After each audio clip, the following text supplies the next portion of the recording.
morning, everyone. Welcome back to the morning show. As you know, every Wednesday we talk about a specific topic. Last Wednesday we talked about films. Today we have a special day because today is book day. So we decided to talk about books. So here in the studio we have Dana, who is Chelsea, and Itzel, who are critics, and they're gonna tell us a little bit about their favorite book. So Chelsea, tell us about your favorite book. Well, hi, I'm Chelsea. My favorite book is A Thousand Splendid Suns.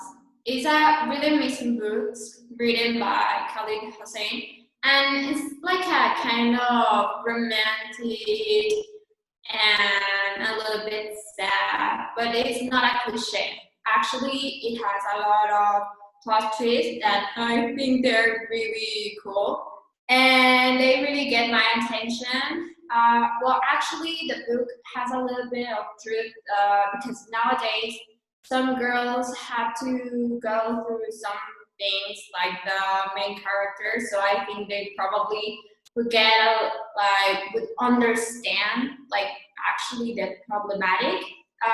It's really fascinating the book, and actually it's sad. Yes. It sounds great. I'm gonna add it to my wish list. Now, Dana, what about you? Hi, my name is Dana, and my favorite book is called The Clockwork Scarab. It's about it's a mysterious book because it's about Minerva Holmes, who is the Sherlock Holmes niece, and Evelyn Stoker, who is sister of Bram Stoker, the writer of Dracula. And these two girls, they try to solve mysterious cases in which a murder is in the list of many weird things that are happening in London, and they can only solve these cases with one clue, an Egyptian scarab. So it's really weird, but they must be fast because if they are not, maybe they could be the next victims.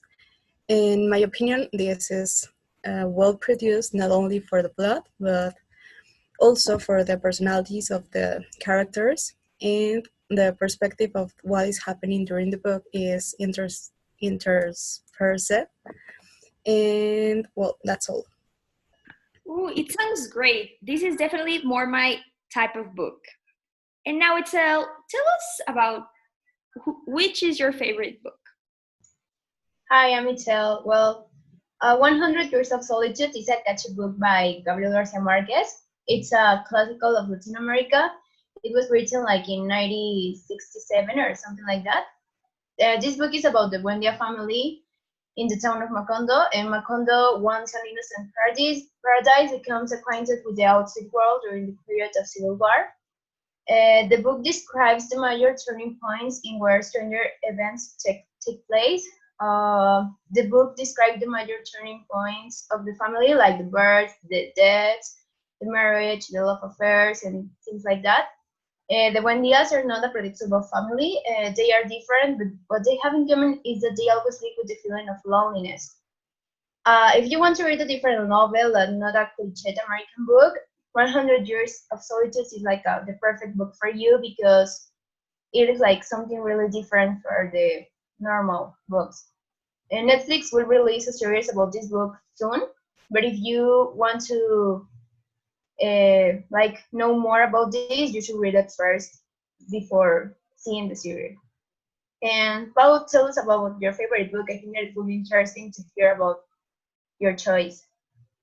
Oh, thanks for asking. Well, my favorite book, it's called The Giver. It was written by Louis Laurie in 1993. But it has become popular because recently a movie was made.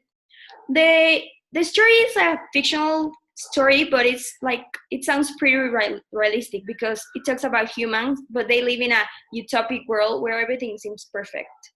The main character is Jonas. Jonas is a 12-year-old boy, but his life will change completely because when he turns 12 years old in their society, they give you like their lifelong career or profession, and he is chosen to be the giver. which is a person who has all the memories, all the feeling, all the emotions that human had. Because in this world, they don't have emotions, they don't have animals, they don't have color. So he's in charge of receiving all of that. So they, like, the story of humanity doesn't get lost. It's a pretty interesting book, and I would totally recommend you if you are into fictional stories. And it's great because everybody can read it, like a child or an adult, because it's not boring if you're an adult. And I would totally recommend it to read it before you watch the movie because it's more descriptive and it's better. Well, thank you everyone for telling us a little bit about your favorite books. This was all for this Wednesday. See you next Wednesday with a new topic. Bye.